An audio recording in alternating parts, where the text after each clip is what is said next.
വിരഹത്തിലല്ലാതെ ലാവണ്യം സമഗ്രമായി നിരവധ്യമായിട്ട് കാണുവാൻ കഴിവില്ല. താഴെ തന്നിരിക്കുന്നതിൽ തദ്ധിതത്തിന് ഉദാഹരണം ഏതാണ് എന്നാണ്.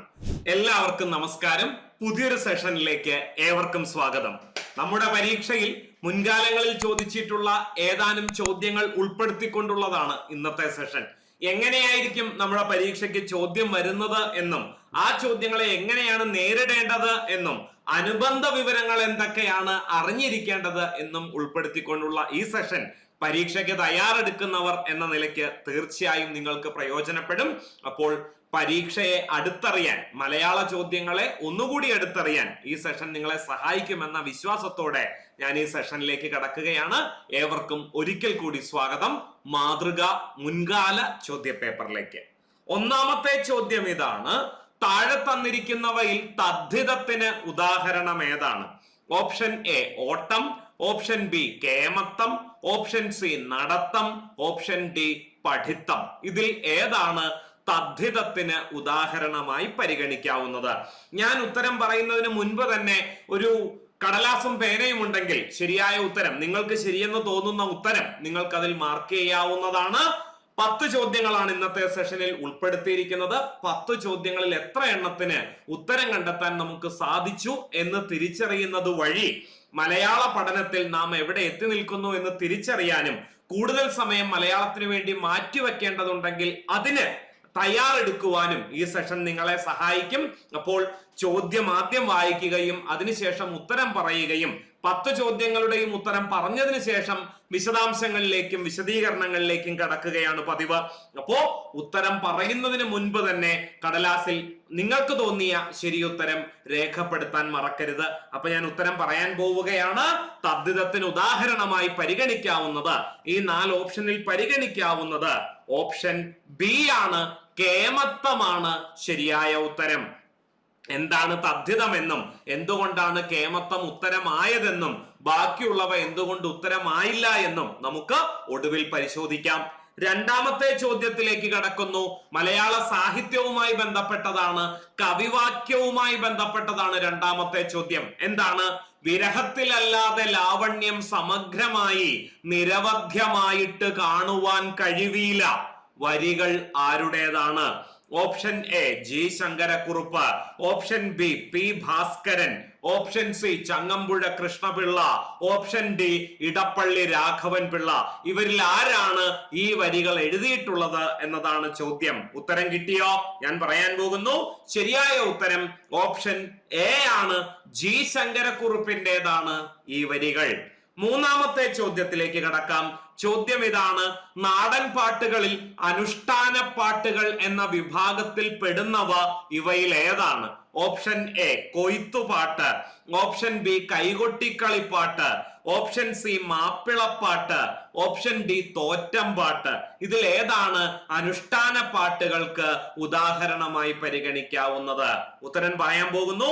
ശരിയായ ഉത്തരം ഓപ്ഷൻ ഡി ആണ്. തോറ്റം പാട്ടുകൾ അനുഷ്ഠാന പാട്ടുകൾക്ക് ഉദാഹരണമാണ്. നാലാമത്തെ ചോദ്യം ഇതാണ്: വെള്ളായിയപ്പൻ മലയാളത്തിലെ അനശ്വരമായ ഒരു കഥയിലെ കഥാപാത്രമാണ്. ഏത് കഥയിലെ കഥാപാത്രമാണ് വെള്ളായിയപ്പൻ? ഓപ്ഷൻ എ കുപ്പിവളകൾ, ഓപ്ഷൻ ബി മാണിക്യൻ, ഓപ്ഷൻ സി കടൽ തീരത്ത്, ഓപ്ഷൻ ഡി കടലിന്റെ വക്കത്തൊരു വീട്. ഇതിൽ ഏത് കൃതിയിലെ കഥാപാത്രമാണ് വെള്ളായിയപ്പൻ? ഉത്തരം പറയാൻ പോകുന്നു. ശരിയായ ഉത്തരം കടൽ തീരത്ത്, ഓപ്ഷൻ സി ആണ് ശരിയായ ഉത്തരം. അഞ്ചാമത്തെ ചോദ്യം ഇതാണ്: താഴെ തന്നിരിക്കുന്നവയിൽ ഉചിതമായി ക്രമീകരിച്ചിരിക്കുന്നവ ഏതാണ്? 2 പട്ടികയാണ് തന്നിരിക്കുന്നത്.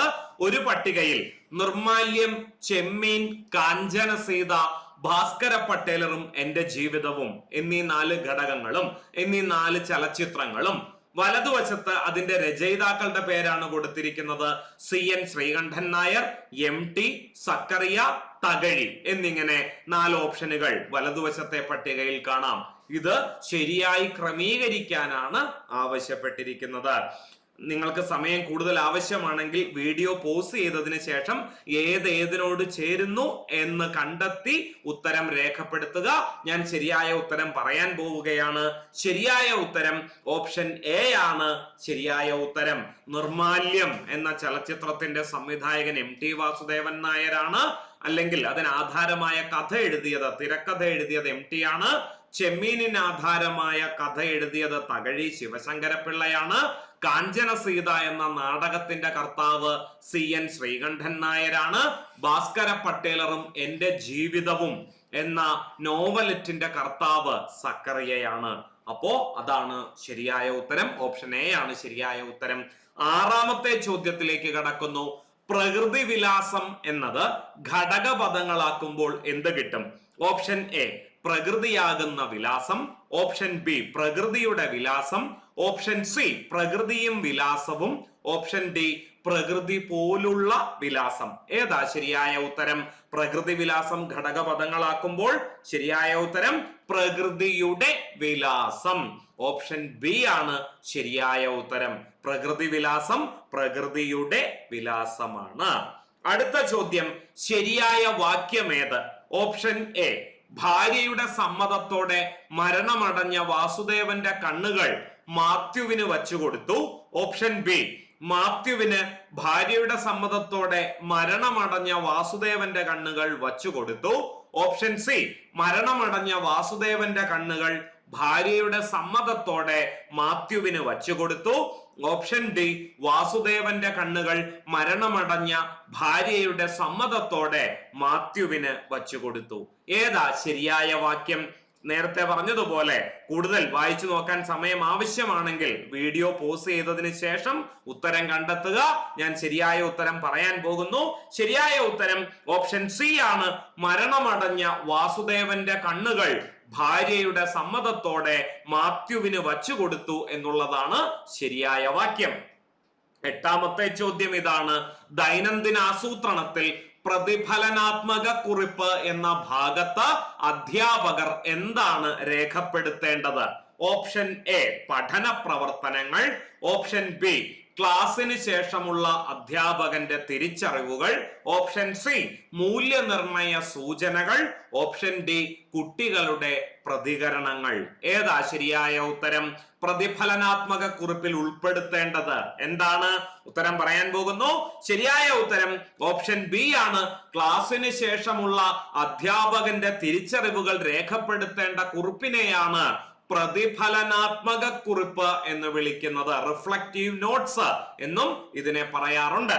ഒൻപതാമത്തെ ചോദ്യം ഇതാണ്. പാഠ്യപദ്ധതി സമീപനത്തിന്റെ സവിശേഷതകളിൽ പെടാത്തത് ഏതാണ്? ഓപ്ഷൻ എ പ്രവർത്തനാധിഷ്ഠിതം, ഓപ്ഷൻ ബി പഠനം ഉറപ്പാക്കുന്നത്, ഓപ്ഷൻ സി പഠന നേട്ടങ്ങൾ കൈവരിക്കുന്നതിന് പ്രാപ്തമായത്, ഓപ്ഷൻ ഡി അധ്യാപക കേന്ദ്രീകൃതം.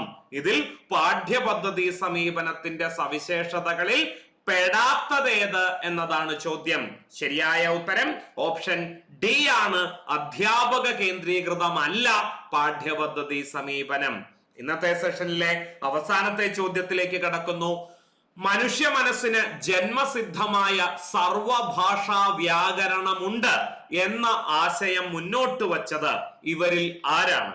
Option A E Bates, option B Jean പിയാഷെ, option C Jerome S Bruner, option D Noam Chomsky.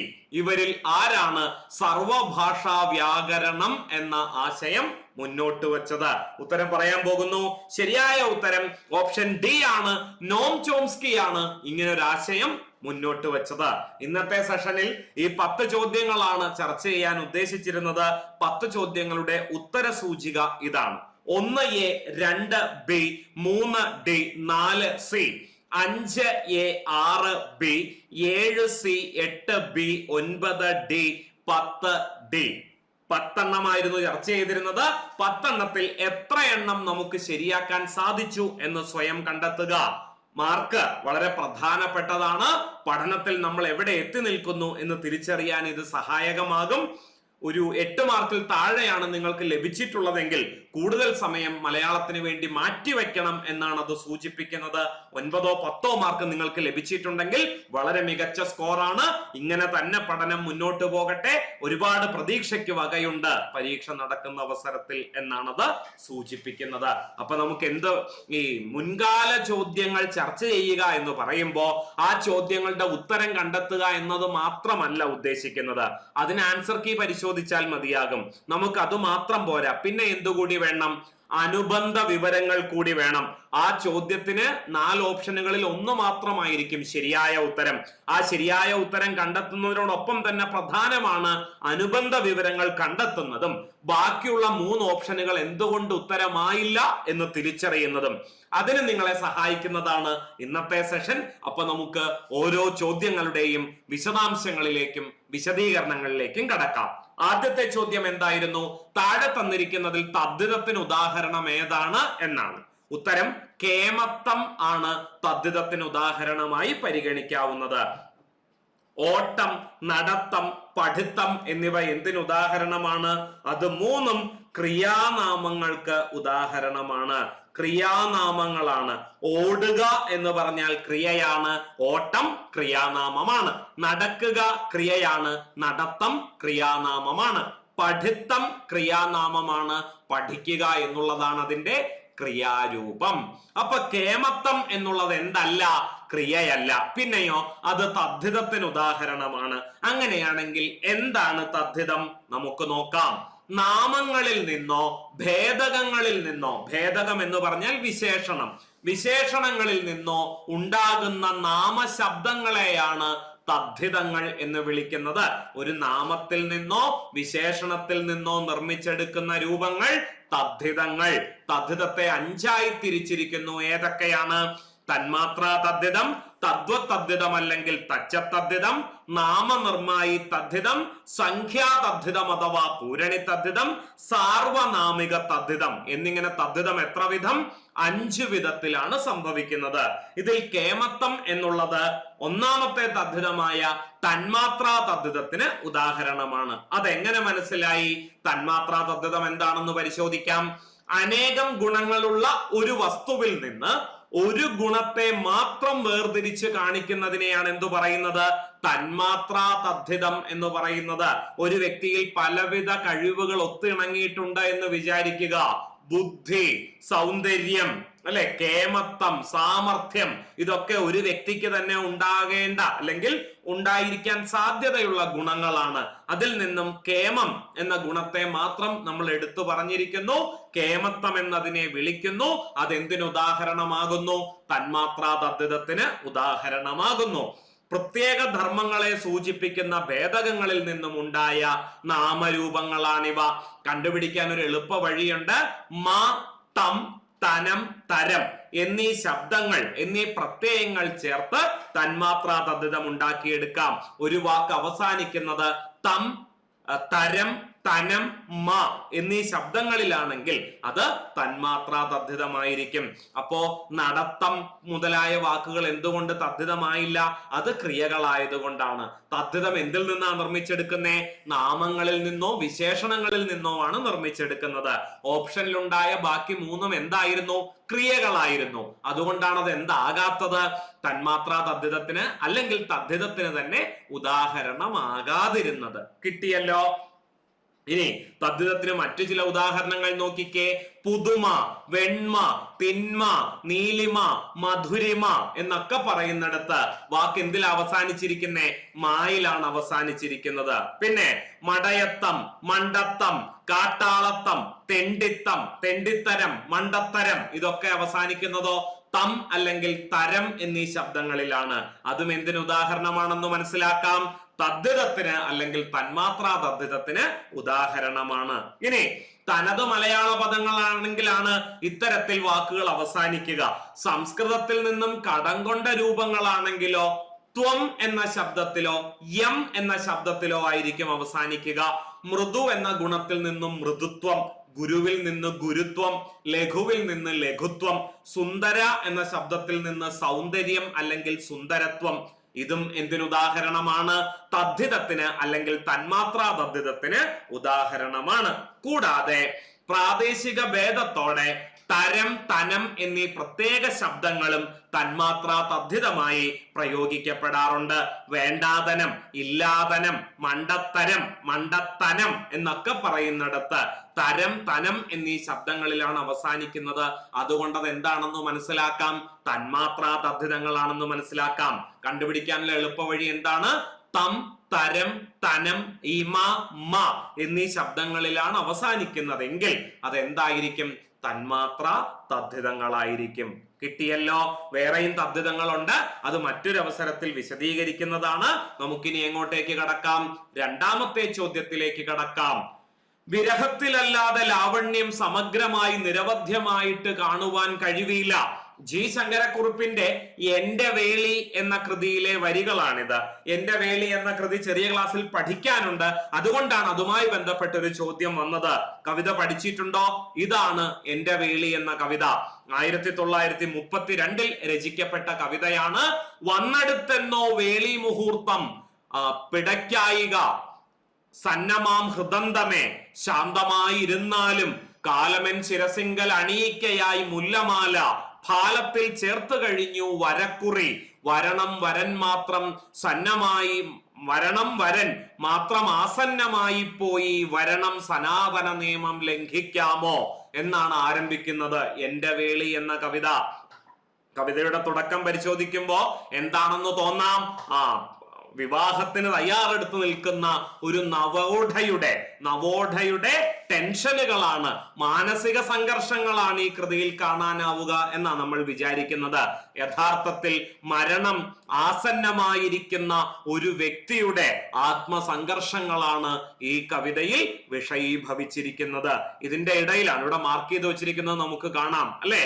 വിരഹത്തിലല്ലാതെ ലാവണ്യം സമഗ്രമായി നിരവധ്യമായിട്ട് കാണുവാൻ കഴിവില്ല. പ്രേമത്തിൻ തിളക്കം കണ്ടത് ചെന്നെടുക്കായിവിൻ ഭീമമാം ഖഡ്ഗത്തേക്കാൾ മൂർച്ചയേറിയതത്രേ.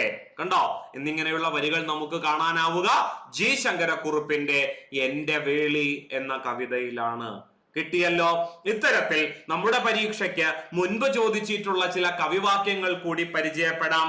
എഴുത്തച്ഛൻ്റെത് എന്ന നിലയ്ക്ക് നമ്മുടെ പരീക്ഷയ്ക്ക് ചോദിച്ചിട്ടുള്ള ഏതാനും വരികൾ ഇവിടെ ഉൾപ്പെടുത്തിയിരിക്കുന്നു. ഭോഗങ്ങളെല്ലാം ക്ഷണപ്രഭാ ചഞ്ചലം, വേഗേന നഷ്ടമായുസ്സുമോർക്ക നീ. അധ്യാത്മരാമായണം കിളിപ്പാട്ടിൽ ലക്ഷ്മണ സാന്ത്വനത്തിൽ വരുന്ന വരികളാണിത്. അതുപോലെ പ്രത്യുപകാരം മറക്കുന്ന പുരുഷൻ ചത്തതിനൊക്കുമേ ജീവിച്ചിരിക്കലും എഴുത്തച്ഛൻ്റെതാണ്. ആപത്തു വന്നടുത്തിടുന്ന നേരത്ത് ശോഭിക്കയില്ലടോ സജ്ജന ഭാഷിതം എന്ന് പാടിയതും ആര് തന്നെയാണ്? എഴുത്തച്ഛനാണ്. ഇനി പൂന്താനത്തിൻ്റെത് എന്ന നിലയ്ക്ക് നമ്മുടെ പരീക്ഷയ്ക്ക് ചോദിച്ചിട്ടുള്ള ഏതാനും വരികൾ പരിശോധിക്കാം. ജ്ഞാനപ്പാനയിലാണ്. മിക്കവാറും പൂന്താനത്തിന്റെ കൃതിയാകുമ്പോൾ അതെന്തായിരിക്കും? ജ്ഞാനപ്പാനയായിരിക്കും. ജ്ഞാനപ്പാനയിൽ നിന്ന് ചോദിച്ചിട്ടുള്ളത് കൂടിയല്ല പിറക്കുന്ന നേരത്തും കൂടെയല്ല മരിക്കുന്ന നേരത്തും മധ്യേ ഇങ്ങനെ കാണുന്ന നേരത്ത് മത്സരിക്കുന്നത് എന്തിന് നാം വൃഥ എന്ന് ചോദിച്ചത് പൂന്താനമാണ്. ഇന്നലെയോളം എന്തെന്നറിഞ്ഞില്ല, ഇനി നാളെയും എന്തെന്നറിഞ്ഞില്ല, ഇന്നീ കണ്ട തടിക്ക് വിനാശവും ഇന്ന നേരം എന്നേതും അറിഞ്ഞില്ല എന്ന് പാടിയത് ആര് തന്നെയാണ്? ജ്ഞാനപ്പാനയിൽ പൂന്താനം തന്നെയാണ്. പിന്നെ കുഞ്ചൻ നമ്പ്യാരുടേത് മുല്ലപ്പൂമ്പൊടി ഏറ്റുകിടക്കും കല്ലിനുമുണ്ടാം ഒരു സൗരഭ്യം. ഇതൊക്കെ നമ്മൾ നിത്യജീവിതത്തിൽ ഉപയോഗിക്കുന്ന വരികളാണെങ്കിൽ പോലും ഏത് കൃതിയിലേതാണ് ഈ വരികൾ എന്ന തരത്തിൽ പരീക്ഷയ്ക്ക് ചോദ്യം വരാറുണ്ട്. കിരാതം തുള്ളലിൽ നിന്ന് എടുത്തിട്ടുള്ളതാണ് പിൽക്കാലത്ത് ശൈലിയായി തീർന്ന ഈ വരികൾ. അതുപോലെ കുഞ്ചൻ നമ്പ്യാരുടെ കൃതികളാണ് മലയാളത്തിൽ ഉണ്ടായിട്ടുള്ള ശൈലികളുടെ പ്രധാന സ്രോതസ്. മറ്റൊരു ഉദാഹരണം നോക്കിക്കേ. കനകം മൂലം കാമിനി മൂലം കലഹം പലവിധം ഉലകിൽ സുലഭം. കിരാതം തുള്ളലിൽ തന്നെയാണ് ഈ വരികൾ നമുക്ക് കാണാനാവുക. ശീലാവതി ചരിതത്തിലെ ഒരു വരി നോക്കിക്കേ. ആശാൻ അക്ഷരം ഒന്ന് പിഴച്ചാൽ 51 പിഴയ്ക്കും ശിഷ്യന്. അല്ലെ? ഇത് കുഞ്ചൻ നമ്പ്യാരുടേതാണ് എന്ന് നമുക്കറിയാം. പക്ഷെ ഏത് കൃതിയിലേതാണ്? ശീലാവതി ചരിതത്തിലേതാണ് കേട്ടോ. പരീക്ഷയ്ക്ക് ചോദിക്കാൻ സാധ്യതയുണ്ട്. കുഞ്ചൻ നമ്പ്യാരുടെ വരികൾ തന്നിട്ട് ഏത് കൃതിയിലേതാണ് ഈ വരികൾ എന്ന തരത്തിലുള്ള ചോദ്യങ്ങൾ പല ആവർത്തി നമ്മുടെ പരീക്ഷകളിൽ ചോദിച്ചതായി കാണാം. ഇനി കുമാരനാശാന്റേത് എന്ന നിലയിൽ നമ്മുടെ പരീക്ഷയ്ക്ക് ചോദിച്ചിട്ടുള്ള ഏതാനും വരികൾ പരിശോധിക്കാം. ഒരു വേള പഴക്കമേറിയാൽ ഇരുളും താനെ വെളിച്ചമായി വരാം, ശരിയായി മധുരിച്ചിടാം പരിശീലിപ്പതൊരു കയ്പ് താനുമേ എന്ന് കുമാരനാശാൻ പാടിയത് ചിന്താവിഷ്ടയായ സീത എന്ന കൃതിയിലാണ്. അതുപോലെ സ്നേഹമാണ് അഖില സാരമൂഴിയിൽ സ്നേഹസാരമിഹ സത്യമേകമാം എന്ന് പാടിയത് നളിനിയിലാണ്. മാറ്റുവിൻ ചട്ടങ്ങളെ സ്വയം അല്ലെങ്കിൽ മാറ്റുമതുകളി നിങ്ങളെത്താൻ എന്ന് കുമാരനാശാൻ പാടിയത് ദുരവസ്ഥയിലാണ്. കരുതുവതിഹ ചെയ്യവയ്യ ചെയ്യാൻ വരുതി ലഭിച്ചതിൽ നിന്നിടാ വിചാരം എന്ന് കുമാരനാശാൻ പാടിയത് ലീലയിലാണ്. കിട്ടിയല്ലോ. പരീക്ഷയ്ക്ക് മുൻപ് ചോദിച്ചിട്ടുള്ള പ്രധാനപ്പെട്ട വരികളാണ് സൂചിപ്പിച്ചത്. അടുത്ത ചോദ്യത്തിലേക്ക് കടക്കാം. നാടൻ പാട്ടുകളിൽ അനുഷ്ഠാന പാട്ടുകൾ എന്ന വിഭാഗത്തിൽ പെടുന്നവയാണ് ഏത്? തോറ്റം പാട്ട്. എന്താണ് ഈ തോറ്റം പാട്ട്? വടക്കൻ കേരളത്തിൽ തെയ്യങ്ങൾക്കും അവയോടനുബന്ധിച്ച് തലേന്നാൾ കെട്ടിയാടുന്ന തോറ്റം, വെള്ളാട്ടം എന്നിവയ്ക്കും പാടുന്ന അനുഷ്ഠാന പാട്ടുകളെയാണ് തോറ്റം പാട്ടുകൾ അഥവാ സ്തോത്രം പാട്ടുകൾ എന്ന് പറയുന്നത്. ഇത് വടക്കൻ നാടുകളിൽ മാത്രമാണ് എന്ന് വിചാരിക്കരുത്. തെയ്യത്തിനു പുറമെ തെക്കൻ കേരളത്തിലെ ഭദ്രകാളി അഥവാ ഭഗവതി ക്ഷേത്രങ്ങളിൽ നടത്തി വരുന്ന ഒരു അനുഷ്ഠാനം കൂടിയാണ് തോറ്റംപാട്ട്. രണ്ടാം വിളവെടുപ്പിന് ശേഷം വാദ്യമേളങ്ങൾ, താലപ്പൊലി എന്നിവയുടെ അകമ്പടിയോടെ ഭദ്രകാളിയെ ശ്രീകോവിലിൽ നിന്നും എഴുന്നള്ളിച്ച് പട്ടാമ്പലത്തിലെ പച്ചപ്പന്തലിൽ കുടിയിരുത്തി ഭഗവതിയുടെ അവതാര കഥ ആദ്യവസാനം പാടുന്ന ഒരു അനുഷ്ഠാനമായിട്ടാണ് തെക്കൻ കേരളത്തിൽ തോറ്റം പാട്ടുകൾ അനുഷ്ഠിക്കപ്പെടുന്നത്. കിട്ടിയോ? വടക്കൻ കേരളത്തിലും തെക്കൻ കേരളത്തിലും എന്തുണ്ട്? തോറ്റം പാട്ടുകളുണ്ട്. രണ്ടിനും രണ്ട് വിഭാഗമാണ്, അല്ലെങ്കിൽ രണ്ട് കാറ്റഗറിയിൽ പെടുന്നവയാണ് എന്ന് മനസ്സിലാക്കാം. ഇനി ഓപ്ഷനിൽ കൊയ്ത്തുപാട്ടുണ്ടായിരുന്നു. എന്താണ് കൊയ്ത്തുപാട്ട്?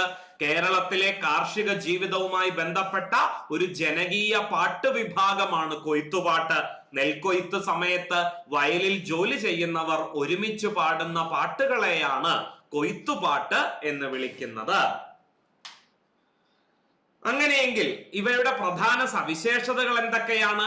കർഷകരുടെ അധ്വാനവും സന്തോഷവും ഈ പാട്ടുകളിൽ നിന്ന് നമുക്ക് വായിച്ചെടുക്കാം. ജോലിയുടെ ക്ഷീണം കുറയ്ക്കാൻ ഇത് സഹായിക്കും. കൂട്ടായ്മയും ഐക്യവും വളർത്തുന്നു. ലളിതമായ ഭാഷയും താളവുമാണ് കൊയ്ത്തുപാട്ടുകളിൽ ഉപയോഗിക്കുന്നത്. ഗ്രാമീണ ജീവിതം, പ്രകൃതി ജീവിതം, വിളവെടുപ്പ് എന്നിവയാണ് ഇവയിൽ പ്രധാന വിഷയങ്ങളായി കടന്നു വരുന്നത്. അടുത്തത് ഓപ്ഷനിൽ ഉണ്ടായിരുന്നത് തിരുവാതിര കളിയാണ്. കേരളത്തിലെ വനിതകളുടെ തനതായ സംഘനൃത്തമാണ് തിരുവാതിര കളി. വനിതകൾ ചെറിയ സംഘങ്ങളായി അവതരിപ്പിക്കുന്ന കളിയാണിത്.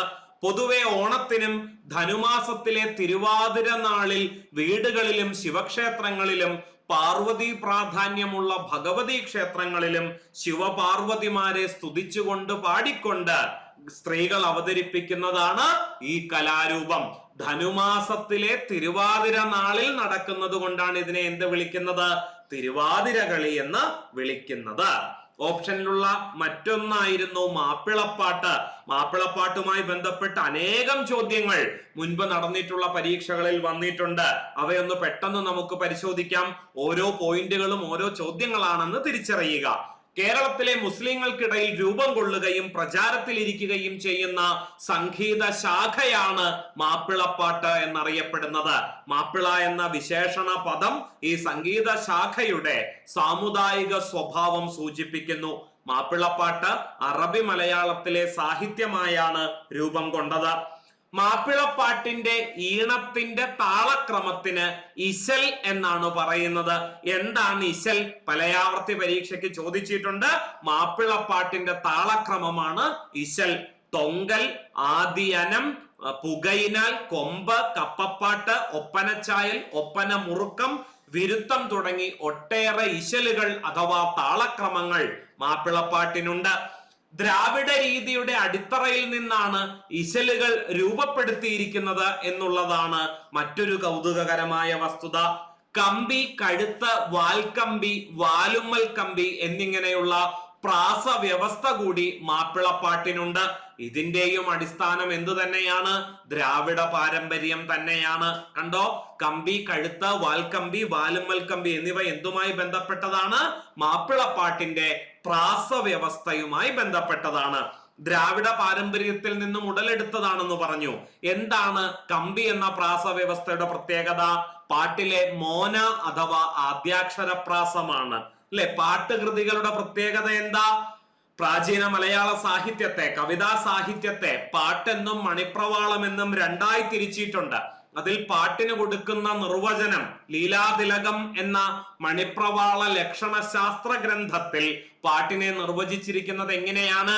ദ്രമിഡ സംഘാതാക്ഷര നിബദ്ധം എതുക മോന വൃത്തവിശേഷയുക്തം പാട്ട് എന്നാണ്. എന്താണ് ഈ മോന? ഓരോ വാക്കിലെയും ആദ്യത്തെ അക്ഷരം ഒരുപോലെ വരുന്നത് മോന. അതിന് സമാനമായിട്ടാണ് എന്തു വരുന്നത്? അറബി സാഹിത്യത്തിലെ അല്ലെങ്കിൽ മാപ്പിളപ്പാട്ടിലെ കമ്പി എന്ന പ്രാസ വ്യവസ്ഥ വരുന്നത്. അപ്പൊ കഴുത്ത് എന്താണ്? കഴുത്ത് 4 അടിയിലും രണ്ടാമത്തെ അക്ഷരം സമാനമാവുക എന്നത് പാട്ടിലെ എതുകയ്ക്ക് തുല്യമാണ്. ദ്വിതീയാക്ഷര പ്രാസമാണ് അല്ലെ പാട്ട് പ്രസ്ഥാനത്തിലെ എതുക. അതിന് സമാനമായിട്ടാണ് മാപ്പിളപ്പാട്ടിൽ കഴുത്ത് എന്ന പ്രാസ വ്യവസ്ഥ കാണാനാവുക. പിന്നെ വാൽക്കമ്പി എന്നുള്ളത് അന്ത്യാക്ഷര പ്രാസവും വാലുമ്മൽ കമ്പി എന്നുള്ളത് അന്താദിപ്രാസവുമാണ്. ഭാഷയിലെ പാട്ടു പാരമ്പര്യം മാപ്പിളപ്പാട്ടിന്റെ പാരമ്പര്യവുമായി ഇഴചേരുന്നതിന്റെ ദൃഷ്ടാന്തങ്ങളായി ഇവയെ പരിഗണിക്കാവുന്നതാണ്. അതുപോലെ ഏറ്റവും പ്രാചീനമായ മാപ്പിളപ്പാട്ട് ഏത് എന്ന് ചോദ്യം വന്നിട്ടുണ്ട് കേട്ടോ. അതിന്റെ ഉത്തരം എന്താണ്?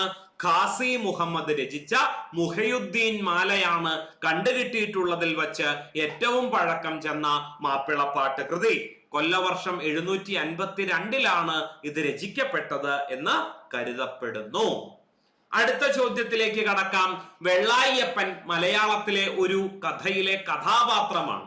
ഏത് കഥയിലെ കഥാപാത്രമാണ്? കടൽ തീരത്ത്. കടൽ തീരത്ത് എന്ന ചെറുകഥയുടെ രചയിതാവ് ആരാണ്? OV വിജയനാണ് കേട്ടോ. OV വിജയനാണ്.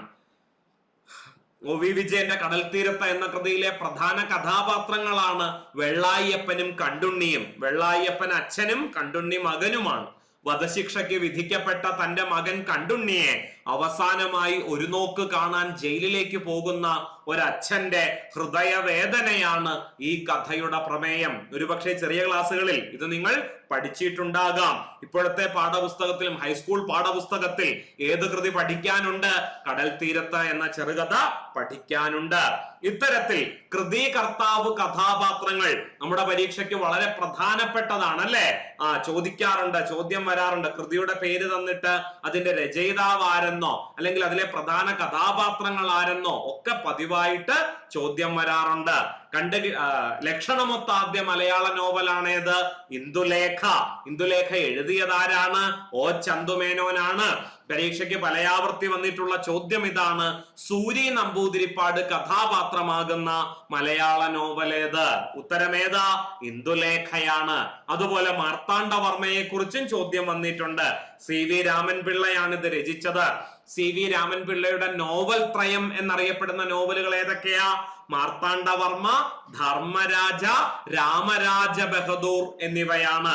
അതിൽ ഏറ്റവും ആദ്യത്തെ ഐതിഹാസിക കൃതി എന്നറിയപ്പെടുന്നത് മാർത്താണ്ഡവർമ്മയാണ്. സിനിമയാക്കിയ ആദ്യ മലയാള നോവൽ ഏത് തന്നെയാണ്? മാർത്താണ്ഡവർമ്മ തന്നെയാണ്. അതുപോലെ വന്നിട്ടുള്ള ചോദ്യമാണ്: 8 വീട്ടിൽ പിള്ളമാർ കഥാപാത്രമാകുന്ന മലയാള നോവൽ ഏത്? അതിന്റെ ഉത്തരവും ഏത് തന്നെയാണ്? മാർത്താണ്ഡവർമ്മ തന്നെയാണ്. അനന്തപത്മനാഭനും സുഭദ്രയുമാണ് പ്രസ്തുത നോവലിലെ മറ്റ് കഥാപാത്രങ്ങൾ. വലിപ്പത്തിന്റെ അടിസ്ഥാനത്തിൽ 2ാം സ്ഥാനത്ത് നിൽക്കുന്ന മലയാള നോവലാണ് കയർ. തകഴി ശിവശങ്കരപ്പിള്ളയാണ് ഇത് രചിച്ചത്. തകഴി ശിവശങ്കരപ്പിള്ളയ്ക്ക് വയലാർ അവാർഡ് നേടിക്കൊടുത്ത നോവൽ കൂടിയാണ് കയർ. ഇതിലെ കേന്ദ്ര കഥാപാത്രത്തിന്റെ പേര് ക്ലാസിപ്പയർ കൃഷ്ണപിള്ള എന്നാണ്. കുട്ടനാട്ടിൽ ക്ലാസിഫൈ ചെയ്യാനായിട്ട്, അതായത് ഭൂമിയെ തരം മാറ്റം അല്ലെ തരംതിരിക്കുന്നതിന് വേണ്ടി കുട്ടനാട്ടിൽ എത്തിയ കൊച്ചുപിള്ളയുടെ യഥാർത്ഥ പേര് ക്ലാസിഫയർ, അത് അദ്ദേഹത്തിന്റെ തൊഴിലാണ് അല്ലെ, ക്ലാസിഫൈ ചെയ്യുക എന്നുള്ളത്. ക്ലാസിഫയർ കൊച്ചുപിള്ളയാണ് ആ നാട്ടിലെ ജനങ്ങളുടെ വിളിയിലൂടെ ക്ലാസിഫയർ കൊച്ചുപിള്ള അല്ലെങ്കിൽ ക്ലാസിഫയർ കൃഷ്ണപിള്ളയായി മാറിയത്. പ്രസ്തുത കൃതിയിലെ മറ്റൊരു കഥാപാത്രമാണ് മണികണ്ഠൻ. ഇത്തരത്തിൽ കൃതികർത്താവ് കഥാപാത്രങ്ങളുമായി ബന്ധപ്പെട്ട് അനേകം ചോദ്യങ്ങൾ ചോദിച്ചു കാണുന്നു. അടുത്ത ചോദ്യത്തിലേക്ക് പോകാം. ഉചിതമായി ക്രമീകരിച്ചിരിക്കുന്നത് നമ്മൾ കണ്ടു അല്ലെ, നിർമാല്യം. MT വാസുദേവൻ നായർ ആദ്യമായി സംവിധാനം ചെയ്ത ചിത്രം ഏത് എന്ന് ചോദിച്ചാൽ അതിന്റെ ഉത്തരവും ഏത് തന്നെയാണ്? നിർമാല്യം തന്നെയാണ്. നിർമാല്യത്തെ കുറിച്ച് മറ്റു പല കാര്യങ്ങളും നമ്മൾ അറിഞ്ഞിരിക്കേണ്ടതുണ്ട്. നോക്കാം. MT വാസുദേവൻ നായർ തിരക്കഥ എഴുതി നിർമ്മിച്ച് സംവിധാനം ചെയ്ത ചലച്ചിത്രമാണ് 1973 പുറത്തിറങ്ങിയ നിർമാല്യം. മികച്ച ചലച്ചിത്രത്തിനുള്ള ദേശീയ സംസ്ഥാന പുരസ്കാരങ്ങൾ ഈ ചിത്രത്തിന് ലഭിച്ചു. ചിത്രത്തിലെ അഭിനയത്തിന് PJ ആന്റണിക്ക് ഏറ്റവും മികച്ച നടനുള്ള ദേശീയ പുരസ്കാരമായ ഭരത് അവാർഡ് ലഭിക്കുകയുണ്ടായി. ഭരത് പുരസ്കാരം നേടിയ അല്ലെങ്കിൽ മികച്ച നടനുള്ള ദേശീയ പുരസ്കാരം നേടിയ ആദ്യ മലയാളി ആര് എന്ന് ചോദിച്ചാൽ അതിന്റെ ഉത്തരം PJ ആന്റണിയാണ്. നിർമാല്യം എന്ന ചിത്രത്തിലെ അഭിനയത്തിനാണ് അദ്ദേഹത്തിന് പുരസ്കാരം ലഭിച്ചത്. അതുപോലെ ചോദിച്ചിട്ടുള്ള ചോദ്യം, MT വാസുദേവൻ നായരുടെ തന്നെ ഒരു ചെറുകഥയാണ് അദ്ദേഹം തിരക്കഥാരൂപത്തിൽ നിർമാല്യം എന്ന സിനിമയിൽ അവതരിപ്പിച്ചത്. MTയുടെ നിർമാല്യം എന്ന ചലച്ചിത്രത്തിന് ആധാരമായ ചെറുകഥ ഏതാണ്? പലയാവർത്തി ചോദിച്ചിട്ടുണ്ട്, മറക്കരുത്. MTയുടെ തന്നെ പള്ളിവാളും കാൽച്ചിലമ്പും എന്ന ചെറുകഥയാണ് പിന്നീട് ഏത് സിനിമയായി മാറിയത്? നിർമാല്യം എന്ന സിനിമയായി മാറിയത്. ഇത്രയും കാര്യങ്ങൾ ഏറ്റവും ബേസിക് ആയിട്ട് അറിഞ്ഞിരിക്കുക. ഇനി കാഞ്ചന സീതയിലേക്ക് വന്നാലോ? രാമായണത്തെ അധികരിച്ച് CN ശ്രീകണ്ഠൻ നായർ 3 നാടകങ്ങൾ രചിച്ചിട്ടുണ്ട്. ഏതൊക്കെയാ? ലങ്കാലക്ഷ്മി, സാകേതം, കാഞ്ചന സീത എന്നിങ്ങനെ 3 നാടകങ്ങൾ. കാഞ്ചന സീത എന്ന നാടകത്തിന് 1962 മികച്ച നാടകത്തിനുള്ള കേരള സാഹിത്യ അക്കാദമി അവാർഡ് ലഭിക്കുകയുണ്ടായി. പിന്നെ ഈ നാടകം ഇതേ പേരിൽ സിനിമയാക്കിയത് ആരാണ്?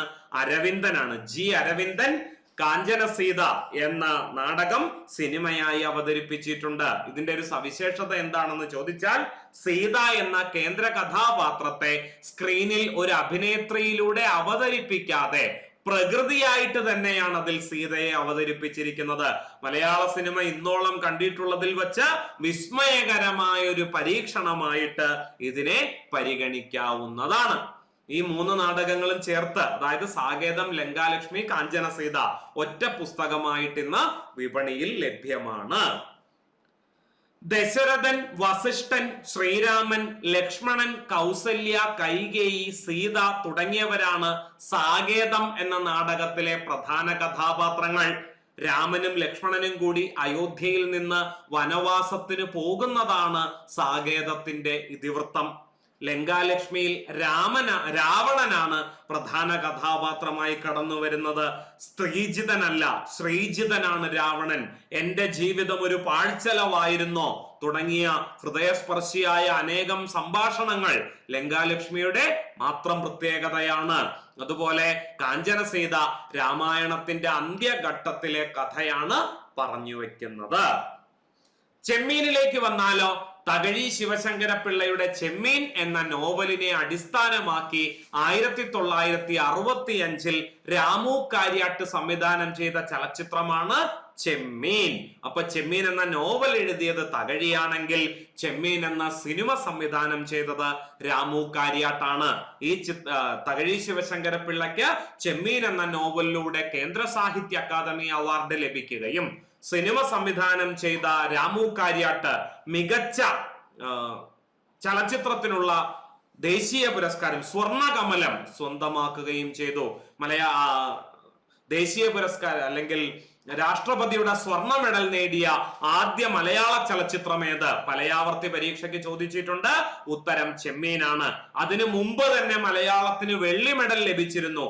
മികച്ച ചിത്രത്തിനുള്ള രാഷ്ട്രപതിയുടെ അല്ലെ വെള്ളി മെഡൽ, അതായത് മികച്ച രണ്ടാമത്തെ ചിത്രത്തിനുള്ള പുരസ്കാരം, അത് നേടിയത് ഏത് ചിത്രമാണ്? അത് നീലക്കുയിലാണ് കേട്ടോ. നീലക്കുയിൽ സംവിധാനം ചെയ്തത് പി ഭാസ്കരനാണ്. അങ്ങനെയെങ്കിൽ സിനിമയുടെ സംവിധായകൻ രാമു കാര്യാട്ടാണെങ്കിൽ സിനിമയുടെ തിരക്കഥ എഴുതിയതാരാണ്? പലയാവർത്തി ചോദിച്ചിട്ടുണ്ട്. SL പുരം സദാനന്ദനാണ് ചെമ്മീൻ എന്ന സിനിമയെ അല്ലെങ്കിൽ ചെമ്മീൻ എന്ന നോവലിനെ എന്താക്കി മാറ്റിയത്? തിരക്കഥാരൂപത്തിലാക്കി മാറ്റിയത്. 1965 രാഷ്ട്രപതിയുടെ സ്വർണകമലം ചെമ്മീനിന് ലഭിക്കുന്നത്. ഒരു ദക്ഷിണേന്ത്യൻ സിനിമയ്ക്ക് തന്നെ ആദ്യമായിട്ടാണ് ഈ അംഗീകാരം ലഭിക്കുന്നത്. തകഴിക്ക് കേന്ദ്ര സാഹിത്യ അക്കാദമി അവാർഡ് നേടിക്കൊടുത്ത നോവലും ചെമ്മീൻ തന്നെയാണ്. ഇനി ഭാസ്കര പട്ടേലറും എന്റെ ജീവിതവും എന്ന കൃതിയിലേക്ക് വന്നാൽ ആരാണിത് രചിച്ചത്? സക്കറിയയാണ് ഇത് രചിച്ചത്. കർണാടകയിലെ നെല്ലാടിയിൽ താമസിക്കുന്ന കാലത്താണ് സക്കറിയ ഈ നോവൽ എഴുതുന്നത്. വിധേയൻ എന്ന ചലച്ചിത്രം ഈ നോവലിനെ ആസ്പദമാക്കിയാണ് നിർമ്മിച്ചത്. പ്രസ്തുത ചിത്രത്തിന്, വിധേയൻ എന്ന സിനിമയിലെ അഭിനയത്തിന് മമ്മൂട്ടിക്ക് മികച്ച നടനുള്ള ദേശീയ പുരസ്കാരം ലഭിക്കുകയുണ്ടായി. ഈ വിധേയൻ സിനിമ സംവിധാനം ചെയ്തത് ആരാണ്? അടൂർ ഗോപാലകൃഷ്ണനാണ്. ഭാസ്കര പട്ടേലറും എന്റെ ജീവിതവും എന്ന നോവലറ്റ് എന്താക്കി മാറ്റിയത്? സിനിമയാക്കി മാറ്റിയത്. സംവിധായകൻ സുവീരൻ ഈ നോവലിനെ നാടകമായി അവതരിപ്പിക്കുകയുണ്ടായി. അതായത് ഭാസ്കര പട്ടേലറും എന്റെ ജീവിതവും എന്ന നോവലിനെ നാടക രൂപത്തിൽ അവതരിപ്പിച്ചതാരാ? സുവീരനാണ് കേട്ടോ. അടുത്ത ചോദ്യത്തിലേക്ക് കടക്കാം. പ്രകൃതി വിലാസം എന്നത് ഘടക പദങ്ങളാക്കുമ്പോൾ നമുക്ക് എന്താ കിട്ടുക? പ്രകൃതിയുടെ വിലാസം എന്ന് കിട്ടും. ഇങ്ങനെയാണ് ഘടക പദങ്ങളാക്കുന്നത്. മിക്കവാറും വിഭക്തി പ്രത്യയങ്ങളുടെ സഹായത്തോടു കൂടിയായിരിക്കും ഘടക പദങ്ങളാക്കുന്നത്. ഇവിടെ ഉടേ എന്ന സംബന്ധിക വിഭക്തിയുടെ സഹായത്തോടെയാണ് ഇതിനെ ഘടക പദങ്ങളാക്കേണ്ടത്. മറ്റു ചില ഉദാഹരണങ്ങൾ നോക്കിക്കേ. പൂച്ചക്കുട്ടി, പൂച്ചയുടെ കുട്ടി. കള്ളക്കൂട്ടം, കള്ളന്മാരുടെ കൂട്ടം. അഞ്ചാറ്, അഞ്ചോ ആറോ. മഹർഷി, മഹാനായ ഋഷി. കലാതൽപരൻ, കലയിൽ താല്പര്യമുള്ളവൻ. നാടോടിപ്പാട്ട്, നാട്ടിൽ പ്രചരിക്കുന്ന അല്ലെങ്കിൽ നാട്ടിൽ ഓടുന്ന പാട്ട്. അതിനെയാണ് എന്ത് വിളിക്കുന്നത്? നാടോടിപ്പാട്ട് എന്ന് വിളിക്കുന്നത്. കിട്ടിയല്ലോ. അടുത്ത ചോദ്യം നോക്കിക്കേ. വാക്യശുദ്ധിയുമായി ബന്ധപ്പെട്ടതാണ് ചോദ്യം. ശരിയായ വാക്യം ഏതാണെന്ന് കണ്ടെത്തി. മരണമടഞ്ഞ വാസുദേവന്റെ കണ്ണുകൾ ഭാര്യയുടെ സമ്മതത്തോടെ മാത്യുവിന് വച്ചുകൊടുത്തു. അതാണ് ശരിയായ വാക്യം എന്ന് മനസ്സിലായി. എന്തുകൊണ്ട് എയും ബിയും ഡിയും തെറ്റായി? ഓപ്ഷൻ എ നോക്കിക്കേ. ഭാര്യയുടെ സമ്മതത്തോടെ മരണമടഞ്ഞ വാസുദേവൻ ആണോ? അല്ല. ഭാര്യയുടെ സമ്മതത്തോടെ മരണമടഞ്ഞ വാസുദേവന്റെ കണ്ണുകൾ മാത്യുവിന് വെച്ചു കൊടുക്കുകയാണ് ചെയ്തത്. കണ്ണു വെച്ചു കൊടുക്കാനുള്ള സമ്മതമാണ് ഭാര്യ കൊടുത്തത്, അല്ലാതെ വാസുദേവന് മരിക്കാനുള്ള സമ്മതമല്ല. ഓപ്ഷൻ ബിയിലേക്ക് വന്നാലും അത് തന്നെയാണ്. മാത്യുവിന് ഭാര്യയുടെ സമ്മതത്തോടെ മരണമടഞ്ഞ വാസുദേവന്റെ, ഇവിടെ മാത്യുവിന്റെ ഭാര്യയെ കുറിച്ചാണ് പറയുന്നത് എന്ന് നമുക്ക് തോന്നാൻ സാധ്യതയുണ്ട്. അതുപോലെ ഭാര്യയുടെ സമ്മതത്തോടെ മരണമടഞ്ഞ വാസുദേവൻ, അതൊരിക്കലും സാധ്യമല്ലല്ലോ. ഓപ്ഷൻ ഡി, വാസുദേവന്റെ കണ്ണുകൾ മരണമടഞ്ഞ ഭാര്യയുടെ സമ്മതത്തോടെ. അതെങ്ങനെയാണ് മരിച്ചു കഴിഞ്ഞ ഒരാളുടെ സമ്മതം നേടിയെടുക്കാനാവുക? അല്ലെ? മൊത്തം അവിടെ പ്രശ്നമാണ്. വാക്കുകളുടെ ഓർഡർ തെറ്റിക്കിടക്കുന്നതാണ്, ക്രമം തെറ്റിക്കിടക്കുന്നതാണ് എയുടെയും ബിയുടെയും ഡിയുടെയും തകരാറ്.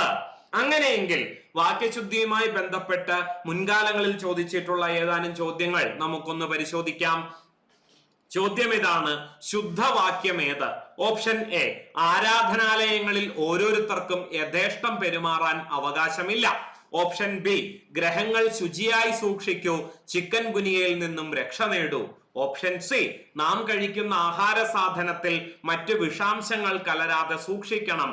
ഓപ്ഷൻ ഡി, വേലായുധൻ മറ്റു മാർഗങ്ങളില്ലാതെ വന്നപ്പോൾ ഗത്യന്തരമില്ലാതെ കല്ലെടുത്തെറിഞ്ഞു. ഇതിൽ ശരിയായ വാക്യം അല്ലെങ്കിൽ ശുദ്ധവാക്യം ഏത് എന്നതാണ് ചോദ്യം. ഏതാ ശരിയായ ഉത്തരം? ശരിയായ ഉത്തരം ഓപ്ഷൻ എ ആണ്. ആരാധനാലയങ്ങളിൽ ഓരോരുത്തർക്കും യഥേഷ്ടം പെരുമാറാൻ അവകാശമില്ല. എന്തുകൊണ്ടാ ബാക്കിയുള്ള വാക്യങ്ങൾ തെറ്റായത്? ഗ്രഹങ്ങളാണോ? അല്ല. വീട് എന്ന അർത്ഥം വരുന്ന വാക്ക് ഗൃഹമാണ്. ഗൃഹം. ഗ്രഹം എന്ന് പറഞ്ഞാൽ എന്താണ്? പ്ലാനറ്റ് ആണ്. പ്ലാനറ്റ്. ഇവിടെ വീട് എന്ന അർത്ഥം വരുന്ന വാക്കാണ് വേണ്ടത്. ഗൃഹമാണ് വേണ്ടത്. അപ്പോ ഇത് തെറ്റ്, ഗൃഹം ശരിയായ പ്രയോഗം. പിന്നെ അടുത്തത്, നാം കഴിക്കുന്ന ആഹാരത്തിൽ മറ്റ് വിഷാംശങ്ങൾ കലരാതെ സൂക്ഷിക്കണം. അപ്പൊ ഏതോ ഒരു വിഷാംശം കലർന്നാലും കുഴപ്പമില്ല എന്നൊരർത്ഥം ഇവിടെ ലഭിക്കും. ഒരു വിഷാംശവും കലരാൻ പാടില്ല, ആഹാര സാധനമാണ്. അപ്പോൾ എങ്ങനെ പറയാം? നാം കഴിക്കുന്ന ആഹാര സാധനത്തിൽ വിഷാംശങ്ങൾ കലരാതെ സൂക്ഷിക്കണം. അടുത്തതോ, വേലായുധൻ മറ്റു മാർഗങ്ങളില്ലാതെ വന്നപ്പോൾ ഗത്യന്തരമില്ലാതെ കല്ലെടുത്തെറിഞ്ഞു. ഗത്യന്തരം എന്ന വാക്കിന്റെ അർത്ഥം എന്താണ്? ഗതി അധികം അന്തരം, അതാണ് എന്താകുന്നത്? ഗത്യന്തരമാകുന്നത്. ഗത്യന്തരം എന്ന വാക്കിന്റെ അർത്ഥം തന്നെ എന്താണ്? മറ്റ് ഗതി എന്നാണ്. അപ്പൊ മറ്റ് ഗതി എന്ന വാക്ക് പ്രത്യേകം ചേർക്കേണ്ടതില്ല, അല്ലെങ്കിൽ മറ്റ് മാർഗം എന്നുള്ളത് പ്രത്യേകം ചേർക്കേണ്ടതില്ല. ഏത് വാക്യമുള്ളപ്പോൾ, ഏത് വാക്കുള്ളപ്പോ? ഗത്യന്തരം എന്ന വാക്കുള്ളപ്പോൾ. അപ്പൊ എങ്ങനെ ഈ വാക്യം ശരിയാക്കാം? രണ്ട് തരത്തിൽ ശരിയാക്കാം. ഒന്ന്, വേലായുധൻ മറ്റു മാർഗങ്ങളില്ലാതെ വന്നപ്പോൾ കല്ലെടുത്തെറിഞ്ഞു എന്ന് പറയാം. അല്ലെങ്കിലോ വേലായുധൻ ഗത്യന്തരമില്ലാതെ കല്ലെടുത്തെറിഞ്ഞു എന്നും പറയാം. ഗത്യന്തരം എന്ന് പറഞ്ഞാലും മറ്റു മാർഗം എന്ന് പറഞ്ഞാലും ഒരേ അർത്ഥമാണ്, രണ്ടും കൂടി പ്രയോഗിക്കരുത്. കിട്ടിയല്ലോ, കാര്യം മനസ്സിലായല്ലോ. അടുത്ത ചോദ്യത്തിലേക്ക് പോകാം. ദൈനംദിന ആസൂത്രണത്തിൽ പ്രതിഫലനാത്മക കുറിപ്പ് എന്ന ഭാഗത്ത് അധ്യാപകർ എന്താണ് രേഖപ്പെടുത്തേണ്ടത്? ക്ലാസ്സിന് ശേഷമുള്ള അധ്യാപകന്റെ തിരിച്ചറിവുകളാണ്. എന്താണ് പ്രതിഫലനാത്മക കുറിപ്പ്? റിഫ്ലക്റ്റീവ് നോട്ട് എന്ന് ഇംഗ്ലീഷിൽ പറയുന്നു, പ്രതിഫലനാത്മക കുറിപ്പ് എന്ന് മലയാളത്തിൽ പറയുന്നു. അധ്യാപകൻ ഒരു പാഠം പഠിപ്പിച്ചതിന് ശേഷം ആ പഠന പ്രക്രിയയെ സ്വയം വിലയിരുത്തി രേഖപ്പെടുത്തുന്നതാണ് പ്രതിഫലനാത്മക കുറിപ്പ്. പഠനത്തിന്റെ വിജയവും പരാജയവും വിദ്യാർത്ഥികളുടെ പ്രതികരണവും ഉപയോഗിച്ച പഠന രീതികളുടെ ഫലപ്രാപ്തിയും ഇതിലൂടെ വിശകലനം ചെയ്യുന്നു. അതായത് ക്ലാസ്സിൽ അധ്യാപകൻ ഒരു പ്രത്യേക രീതിയിലൂടെ ആയിരിക്കും ഓരോ പാഠഭാഗവും അവതരിപ്പിക്കുക. അത് എത്രത്തോളം വിജയകരമായി കുട്ടികളിലേക്ക് എത്തിക്കാൻ തനിക്ക് സാധിച്ചു എന്ന് അധ്യാപകൻ രേഖപ്പെടുത്തുന്നത് പ്രതിഫലനാത്മക കുറിപ്പിലാണ്. ഇനി മറ്റൊരു അവസരത്തിൽ ഈ ക്ലാസ് എടുക്കേണ്ടി വരുമ്പോൾ ഇതിനേക്കാൾ മികച്ച രീതിയിലൂടെയാണെങ്കിലും, അല്ലെ, എന്തെങ്കിലും പോരായ്മകൾ ആദ്യമായി ക്ലാസ് എടുത്തപ്പോൾ അനുഭവപ്പെട്ടിട്ടുണ്ടെങ്കിൽ അതിനെ ഒന്ന് പുതുക്കി പണിയാൻ ഈ റിഫ്ലക്റ്റീവ് നോട്ട് സഹായകമായിരിക്കും. ഇതിലെ പ്രധാന ഘടകങ്ങൾ എന്തൊക്കെയാണ്? പാഠഭാഗങ്ങൾ എത്രത്തോളം ലക്ഷ്യത്തിലെത്തിയെന്ന് അധ്യാപകനെ അറിയാൻ സഹായിക്കുന്നു. വിദ്യാർത്ഥികൾ എത്രത്തോളം ഇതിൽ പങ്കെടുത്തു. ക്ലാസ് മുറി എന്ന് പറയുന്നത് അധ്യാപകന്റെ മോണോ ആക്ട് അല്ല, അതൊരു ഗീവ് ആൻഡ് ടേക്ക് ആണ്, അല്ലെ? കുട്ടികളിലൂടെ ചോദിച്ചും പറഞ്ഞും ചർച്ച ചെയ്തുമാണ് ക്ലാസ് പുരോഗമിക്കേണ്ടത്. അത്തരത്തിൽ ആസൂത്രണം ചെയ്തിരിക്കണം ഓരോ പാഠഭാഗവും. അത് എത്രത്തോളം ഫലവത്തായി എന്നറിയാൻ ഇത് സഹായിക്കുന്നു. പിന്നെ നേരത്തെ പറഞ്ഞതുപോലെ ഉപയോഗിച്ച പഠന സാമഗ്രികളുടെ പ്രയോജനം ഓഡിയോ ക്ലിപ്പിലൂടെയോ വീഡിയോ ക്ലിപ്പിലൂടെയോ നാടകങ്ങളിലൂടെയോ ഒക്കെയാണ് ഓരോ പാഠഭാഗവും, പ്രത്യേകിച്ച് മലയാള പാഠഭാഗങ്ങൾ അധ്യാപകൻ കുട്ടികളിലേക്ക് എത്തിക്കുന്നത്. അപ്പൊ താൻ സ്വീകരിച്ച രീതി ഉചിതമായിരുന്നോ എന്ന് അധ്യാപകന് തിരിച്ചറിയാൻ റിഫ്ലക്റ്റീവ് നോട്ടുകൾ സഹായിക്കുന്നു. അതുപോലെ നേരിട്ട ബുദ്ധിമുട്ടുകൾ, ചിലപ്പോൾ ഏതെങ്കിലും ഒരു പഠന പ്രവർത്തനം ക്ലാസ്സിൽ അവതരിപ്പിച്ചപ്പോൾ അധ്യാപകൻ പലതരത്തിലുള്ള വെല്ലുവിളികൾ നേരിട്ടിട്ടുണ്ടാകാം. അത് തിരിച്ചറിഞ്ഞുകൊണ്ട് അടുത്ത തവണ ഈ പാഠഭാഗം അവതരിപ്പിക്കുമ്പോൾ ആസൂത്രണം മാറ്റി ചെയ്യാൻ അധ്യാപകനെ ഇത് സഹായിക്കുന്നു. അടുത്ത ക്ലാസ്സിൽ വരുത്തേണ്ട മാറ്റങ്ങൾ തിരിച്ചറിയുന്നതും റിഫ്ലക്റ്റീവ് നോട്ടിലൂടെ തന്നെയാണ്. ഇതിന്റെ പ്രാധാന്യം എന്താണ്? അധ്യാപന നിലവാരം മെച്ചപ്പെടുത്താൻ ഇത് സഹായിക്കുന്നു. അധ്യാപകന്റെ ആത്മവിശ്വാസം വർദ്ധിപ്പിക്കുന്നു. വിദ്യാർത്ഥി കേന്ദ്രിത പഠന രീതികൾ വികസിപ്പിക്കുന്നു. ഭാവിയിലെ ക്ലാസുകൾ കൂടുതൽ ഫലപ്രദമാക്കാൻ റിഫ്ലക്റ്റീവ് നോട്ടുകൾ സഹായകമാകുന്നു. കിട്ടിയല്ലോ. അടുത്ത ചോദ്യത്തിലേക്ക് പോകാം. പാഠ്യപദ്ധതി സമീപനത്തിന്റെ സവിശേഷതകളിൽ പെടാത്തത് ഏതാണ്? ഓപ്ഷൻ എ പ്രവർത്തനാധിഷ്ഠിതം, ഓപ്ഷൻ ബി പഠനം ഉറപ്പാക്കുന്നത്, ഓപ്ഷൻ സി പഠന നേട്ടങ്ങൾ കൈവരിക്കുന്നതിന് പ്രാപ്തമായത്. ഇത് മൂന്നും പാഠ്യപദ്ധതി സമീപനത്തിന്റെ സവിശേഷതകളാണ്. വിദ്യാർത്ഥി കേന്ദ്രീകൃതമായ പാഠ്യപദ്ധതിയാണ് ആധുനിക സമൂഹത്തിൽ നമുക്ക് കാണാനാവുക. അധ്യാപകരെ മുന്നിൽ കണ്ടുകൊണ്ടല്ല ഒരു സിലബസും ഇന്ന് തയ്യാറാക്കുന്നത്. അധ്യാപക കേന്ദ്രീകൃതമല്ല, ശിശു കേന്ദ്രീകൃതമാണ്, ചൈൽഡ് സെൻട്രിക് ആയിട്ടുള്ള സിലബസ് ആണ് ഇന്ന് സ്കൂളുകളിൽ നമുക്ക് കാണാനാകുന്നത്. എന്താണ് പാഠ്യപദ്ധതി സമീപനം അഥവാ കരിക്കുലം അപ്രോച്ച്? വിദ്യാഭ്യാസ ലക്ഷ്യങ്ങൾ കൈവരിക്കുന്നതിനായി പാഠ്യപദ്ധതി രൂപപ്പെടുത്തുകയും നടപ്പിലാക്കുകയും ചെയ്യുന്ന രീതിയെയാണ് പാഠ്യപദ്ധതി സമീപനം എന്ന് പറയുന്നത്. വിദ്യാർത്ഥികളുടെ ആവശ്യങ്ങൾ, സമൂഹത്തിന്റെ ആവശ്യകതകൾ, പഠന ലക്ഷ്യങ്ങൾ എന്നിവ പരിഗണിച്ചാണ് വിവിധ സമീപനങ്ങൾ രൂപപ്പെടുത്തുന്നത്. പാഠ്യപദ്ധതി സമീപനങ്ങൾ ഏതൊക്കെയാണ്? ഒന്ന്, വിഷയ കേന്ദ്രീകൃത സമീപനം അഥവാ സബ്ജക്ട് സെന്റേർഡ് അപ്രോച്ച്. പഠിക്കേണ്ട വിഷയത്തിന് പ്രാധാന്യം നൽകുന്നു. അറിവിന്റെ കൈമാറ്റമാണ് ഇവിടെ പ്രധാനമായും ലക്ഷ്യം വെക്കുന്നത്. അധ്യാപക കേന്ദ്രീകൃത രീതിയാണ് ഇവിടെ കൂടുതലായി കാണുന്നത്. ഒരു വിഷയത്തെ അടിസ്ഥാനപ്പെടുത്തി ക്ലാസ് എടുക്കുമ്പോൾ തീർച്ചയായും അത് കുട്ടികൾക്ക് അറിയാത്ത വിഷയങ്ങളായിരിക്കും. അപ്പൊ അധ്യാപകൻ തന്നെ ഒരു ഫെസിലിറ്റേറ്റർ എന്ന നില വിട്ടുകൊണ്ട് അധ്യാപകൻ ചിലപ്പോഴെങ്കിലും സ്വേച്ഛാധിപതിയായി ക്ലാസ്സിൽ പെരുമാറേണ്ടി വരുന്നതിന്റെ ഒരു ഉദാഹരണമാണ് വിഷയ കേന്ദ്രീകൃത സമീപനം. വിദ്യാർത്ഥി കേന്ദ്രീകൃത സമീപനമാണ് ഇപ്പോൾ കാണാനാവുക എന്ന് പറഞ്ഞു. എന്താണ് അതുകൊണ്ട് അർത്ഥമാക്കുന്നത്? വിദ്യാർത്ഥികളുടെ താല്പര്യങ്ങൾക്കും ആവശ്യങ്ങൾക്കും മുൻതൂക്കം നൽകുന്നു. അനുഭവാധിഷ്ഠിത പഠനത്തിനാണ് അവിടെ പ്രാധാന്യം കൊടുക്കുന്നത്. കുട്ടികളുടെ സജീവ പങ്കാളിത്തം ഉറപ്പാക്കുകയും ചെയ്യുന്നു. എന്താണ് ആക്ടിവിറ്റി സെന്റേർഡ് അപ്രോച്ച് അഥവാ പ്രവർത്തന കേന്ദ്രീകൃത സമീപനം? ചെയ്തു പഠിക്കൽ, ലേണിംഗ് ബൈ ഡൂവിങ് എന്ന ആശയത്തെയാണ് അടിസ്ഥാനമാക്കുന്നത്. കടലാസിൽ അച്ചടിച്ചു വച്ചിട്ടുള്ള അക്ഷരങ്ങൾക്കും വാക്കുകൾക്കും അതീതമായിട്ട് അതിൽ അച്ചടിച്ചു വച്ചിട്ടുള്ള ആശയങ്ങൾ കുട്ടികളുടെ മനസ്സിൽ ആഴത്തിൽ പതിയാനായിട്ട് ഫീൽഡ് വിസിറ്റ് പോലെയുള്ള പഠന പ്രവർത്തനങ്ങൾ, ആക്ടിവിറ്റികൾ ഓറിയന്റഡ് ആയിട്ടായിരിക്കും ആധുനിക ക്ലാസ് റൂമുകൾ മുന്നോട്ട് പോകുന്നത്. വിനോദയാത്ര അല്ലെങ്കിൽ പഠനയാത്രകൾ ഒക്കെ ഇതിന് ഉദാഹരണമാണ്. ഗ്രൂപ്പ് പ്രവർത്തനങ്ങൾ, പ്രോജക്റ്റുകൾ, പരീക്ഷണങ്ങൾ ഇതൊക്കെ ആക്ടിവിറ്റി സെന്റേർഡ് അപ്രോച്ചിന് ഉദാഹരണമായിട്ട് പറയാവുന്നവയാണ്. പിന്നെ സാമൂഹിക കേന്ദ്രീകൃത സമീപനം അഥവാ സൊസൈറ്റി സെന്റേർഡ് അപ്രോച്ച്. ക്ലാസ്സിൽ കുട്ടികളെ പഠിപ്പിക്കുന്നത് മികച്ച മാർക്ക് നേടാൻ വേണ്ടി മാത്രമല്ല, നാളത്തെ സമൂഹത്തിൽ ഒരു നല്ല പൗരനായി ഉയർന്നു വരാൻ കുട്ടിക്ക് നൽകുന്ന പ്രാക്ടീസ്, ട്രെയിനിങ് കൂടിയാണ് ക്ലാസ് മുറിയിൽ നടക്കുന്നത്. അതുകൊണ്ട് തന്നെ എന്താണ് സമൂഹം എന്ന് കുട്ടി അറിഞ്ഞിരിക്കേണ്ടതുണ്ട്.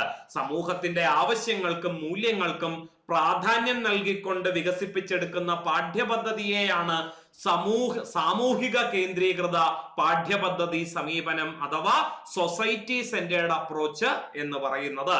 നല്ല പൗരനെ രൂപപ്പെടുത്തുകയാണ് ഈ സമീപനത്തിന്റെ ലക്ഷ്യം.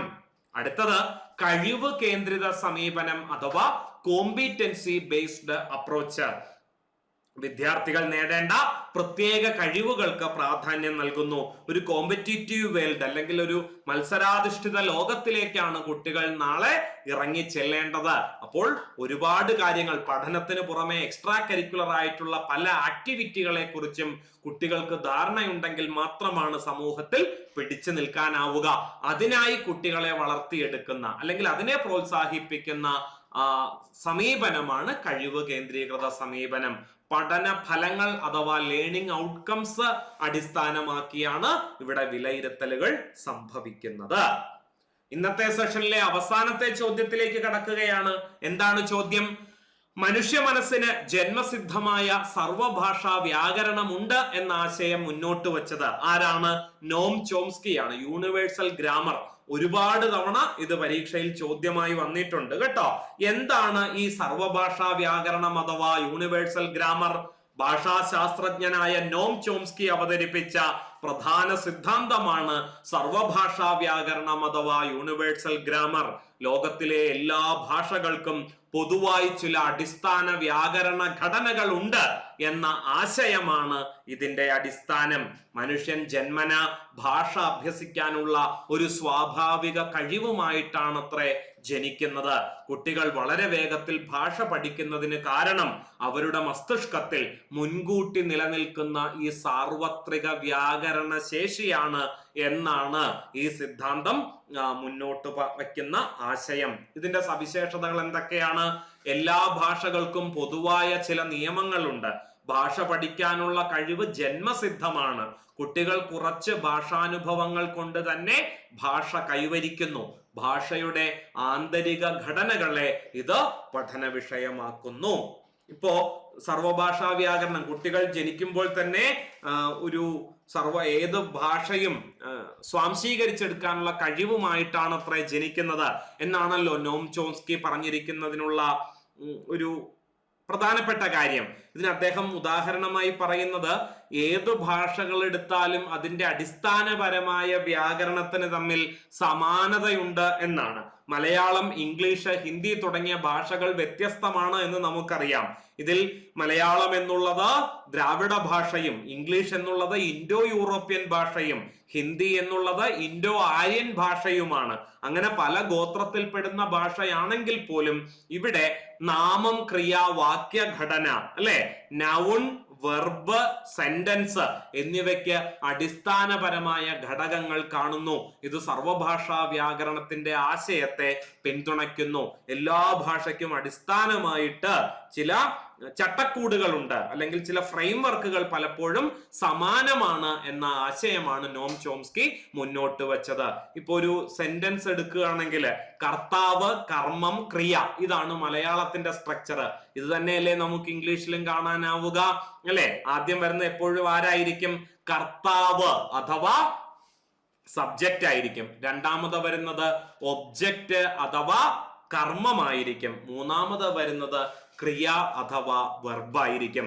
ഇത് മലയാളത്തിനും ഇംഗ്ലീഷിനും സമാനമാണ്. മലയാളത്തിൽ ഇതിനെ കർത്തരി പ്രയോഗം എന്നും ഇംഗ്ലീഷിൽ ഇതിനെ ആക്റ്റീവ് വോയിസ് എന്നും വിളിക്കുന്നു. ഇംഗ്ലീഷിൽ പാസീവ് വോയിസും ഉണ്ട്, മലയാളത്തിൽ കർമ്മണി പ്രയോഗവുമുണ്ട്. പക്ഷെ മികച്ച പ്രയോഗം ഏതാണെന്നാണ് പറയുന്നത്? ഇംഗ്ലീഷിൽ ആക്റ്റീവ് വോയിസും മലയാളത്തിൽ കർത്തരി പ്രയോഗവുമാണ്. കർമ്മണി പ്രയോഗം മലയാളത്തിൽ തെറ്റാണെന്നുകൂടി പറഞ്ഞു വെക്കുന്നുണ്ട്. രാമൻ രാവണനെ കൊന്നു എന്നുള്ളത് കർത്തരി പ്രയോഗവും രാവണൻ രാമനാൽ കൊല്ലപ്പെട്ടു എന്നുള്ളത് കർമ്മണി പ്രയോഗവുമാണ്. കർമ്മണി പ്രയോഗം മലയാളത്തിൽ പാടില്ല എന്നുകൂടി മലയാള വ്യാകരണം പറഞ്ഞു വെക്കുന്നുണ്ട്. ഇങ്ങനെ ചില കാര്യങ്ങളിലെങ്കിലും ഭാഷകൾക്ക് തമ്മിൽ സമാനതയും ഐക്യവും നമുക്ക് കാണാൻ സാധിക്കും. ഇതിനെയാണ് സാർവദേശീയ വ്യാകരണം എന്നാര് വിളിച്ചത്? നമ്മുടെ നോം ചോംസ്കി വിളിച്ചത്. സർവഭാഷ വ്യാകരണം അഥവാ യൂണിവേഴ്സൽ ഗ്രാമർ എന്ന ആശയം മുന്നോട്ട് വെച്ചത് ആരാണ്? നോം ചോംസ്കിയാണ്. അപ്പോ മുൻപ് നടന്നിട്ടുള്ള ഒരു പരീക്ഷയിൽ ചോദിച്ചിട്ടുള്ള 10 മലയാളം ചോദ്യങ്ങളാണ് ഇന്ന് ചർച്ചയ്ക്ക് വിധേയമാക്കിയത്. ഈ രീതിയിലായിരിക്കണം മുൻകാല ചോദ്യ പേപ്പറുകളെ നമ്മൾ സമീപിക്കേണ്ടത്. അല്ലാതെ ഒരു ചോദ്യവും 4 ഓപ്ഷനുകളും അതിൽ നിന്ന് ശരിയായ ഉത്തരം തിരഞ്ഞെടുക്കുക മാത്രം ചെയ്തതുകൊണ്ട് മുൻകാല ചോദ്യ പേപ്പർ ആൻസറിങ് ആയില്ല അല്ലെ? പ്രീവിയസ് ക്വസ്റ്റ്യൻ പേപ്പർ ആൻസറിങ് എന്ന് പറഞ്ഞാൽ അതിൽ ഇത്രയും കാര്യങ്ങൾ അടങ്ങിയിരിക്കുന്നു. ഈ രീതിയിൽ പഠിച്ചാൽ മാത്രമാണ് പരീക്ഷയ്ക്ക് നമുക്ക് മികച്ച രീതിയിൽ സ്കോർ ചെയ്യാൻ സാധിക്കുന്നത്. ഈ ഒരു സെഷൻ നിങ്ങൾക്ക് പ്രയോജനപ്പെട്ടു എന്ന് ഞാൻ വിചാരിക്കുന്നു. മറ്റൊരു സെഷനുമായി വീണ്ടും കാണാം. ഇന്നത്തേക്ക് അവസാനിപ്പിക്കുന്നു. നന്ദി, നമസ്കാരം.